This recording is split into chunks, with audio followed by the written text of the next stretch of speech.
It's time to pack it up, talk some football, and get lit right after this.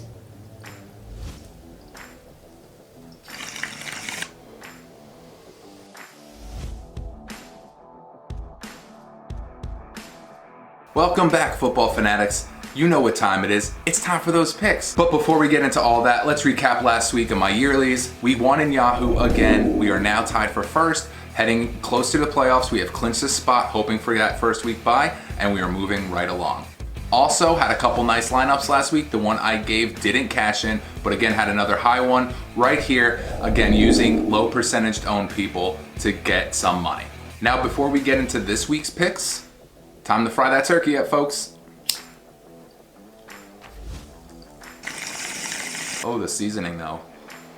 So you know how we start this? We start with the quarterback first, and this week I'm hoping he's gonna be low percent owned, and that's Sam Darnold. Why? Because Sam Darnold throws footballs. That's all. He's gonna throw 40 to 45 times. It's Oakland, their secondary isn't the greatest. Yes, their line is stepping up, so watch out. But I think Sam Darnold's gonna have a nice, decent game with a good 20-point floor. That's something that I like to see, especially for his value that he has this week. And I'm gonna pair him with his tight end that we will talk about later. Now for the running backs, I only have two that I'm gonna put in my lineup this week that I'm really high on. First off, we gotta talk Derrick Henry. Why? It's that time of season. It's Henry time, folks. This time last year, he was beasting out for almost 200 yards a game. He almost did it last week at 188, and I think it's gonna just be another one of those. He has Jacksonville. You could run on Jacksonville, and he's going to ground and pound and show what Derrick Henry does best, because that's how you win as the Titans. You go behind your beast, Derrick Henry, expecting for another 20-point day. So the next running back I have is right out of Cleveland, and it is not the number one Chubb. It is the number 2 Hunt. And why Hunt? Balls out of the backfield. The guy is catching him. PPR, that's what we need, and I expect him to find the end zone this week. So if he's getting 3 to 4 balls, getting 40 to 50 yards, and possibly a touch, expect a nice 15-point floor for somebody really cheap. That is starting to get more play into that offense that really needs him as they're building towards hopeful playoff contention. Now, before those high-flying wide receivers, turkey time, folks. Now, this week with wide receivers, we're gonna go 4 deep with them. Why? I really like the value in some of these guys this week, starting right off with Devontae Parker. We talked about him last week, and I might talk about him for rest of season. I'm an asshole and did not start him in my yearly. If I did, I probably would have won. But left him on the bench, 23 points, and the guy who had him in that position got 1 point. Yeah, so that being said, now expect Devontae Parker to keep that streak going for another 100, probably in a touch. Nice little floor at 15 points, and I like that, especially if he's gonna beast out for a 20 to 30. Let's get in on Devontae again this week. Now next up, last week, watching Pittsburgh play football was a little difficult, so James Washington's like the only wide receiver kind of left there that is straight healthy. So that guy we talked about in the preseason as being the guy who's going to be the number 1 there, and guess what? Now is his opportunity to be that guy. This week he has it. I don't expect Juju to be ready to go. I don't expect the other dude to have much of an effort because he looks pretty banged up as well. Expect James Washington to have at least a 10-point day, maybe 20, with a possible big 2-touchdown day. The third wide receiver we're gonna go with, and there's something you really need to know about Tampa Bay. They suck as a secondary. So if there is a wide receiver going up against them, you wanna start them. And this week, it's Calvin Ridley or Julio Jones, whichever you prefer. But to save money, we're going down to Calvin Ridley. He had that big game last week. I expect it to happen again this week. Matt Ryan does love him. He's a great PPR monster. And Calvin Ridley is a fucking beast. Let him in your lineup, a touch, maybe 50 yards, possibly more, with 8 catches at a 13 target range. Calvin Ridley has that potential to go off week in and week out, expected against Tampa Bay. Now, staying in that Tampa Bay game, who else sucks about covering wide receivers? Atlanta. Yes, they can't either. And you know who takes the top off of them? Mike Evans. Mike Evans the last few weeks has been one of the crazy fantasy monsters in football.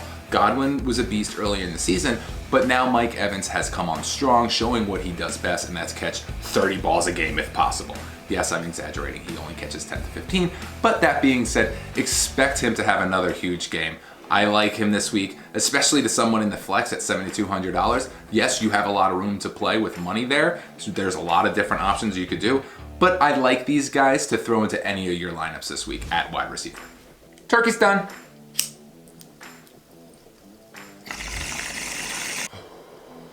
Oh, we thriving.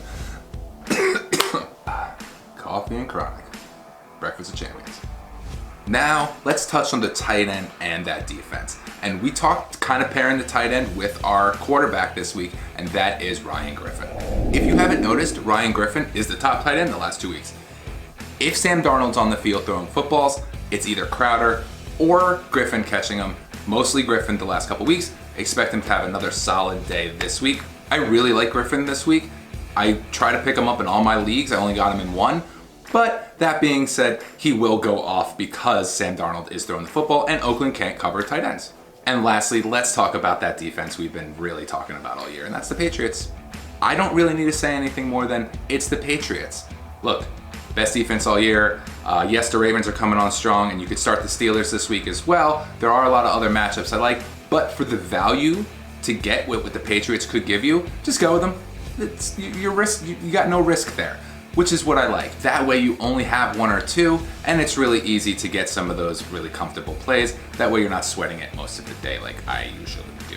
And here we go. What a lineup again this week. I really like this. I like it for the wide receivers, and really I don't like putting wide receivers in the flex, but Mike Evans lately, bro, I feel comfortable with that. And again, we could throw him into the third wide receiver spot. We could put somebody at 4,200 or 4,300 in the flex and really work that lineup. If you guys have suggestions, hit me up. I had a great lineup sent to me last week. It cashed in. This, my buddy, the Matt Broom, gave me some ideas with some Josh Allen. And look, money. Thank you, brother. Let's keep tracking. Thank you so much, Matt Broom. You rock. Everybody else out there rocks too. Keep sending me your picks. I appreciate you and all you guys are doing for the community. Also, it is Thanksgiving next week, so I hope you guys all stay safe wherever you're traveling to. Give your love to your family and your friends. Make sure you stay lit as fuck. And that is what we're gonna do right now as we get out of here. I am gonna dab in on some of this tasty ass lemon cake sauce. Oh, daddy. Hit it hard. With, you know who it is, bitch. Again, thank you guys so much. Don't forget to follow me on my social medias at GoStonerLife here on Instagram, Twitter, Facebook, wherever you guys are social mediaing. Don't forget to like, share, comment, and subscribe. And make sure you guys are staying beautiful. Keep doing what you guys are doing for the community. And most importantly, stay lit.